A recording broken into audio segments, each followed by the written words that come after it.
Changing themes in Bluesky. Hey everyone, how's it going? Leonardo Paiva back with another video.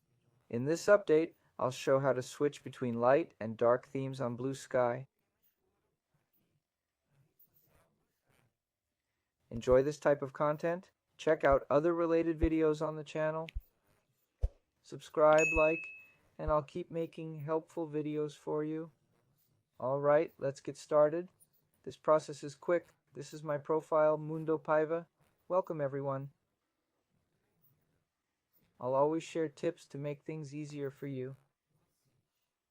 To change themes, tap the top to go back, then the three lines, and select Settings.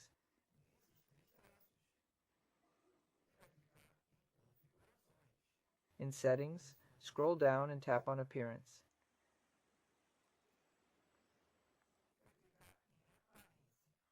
Here you'll see options for light or dark mode.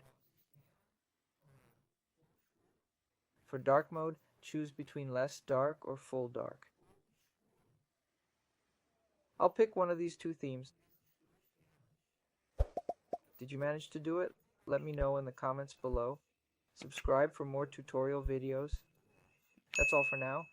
Take care and God bless. Thanks.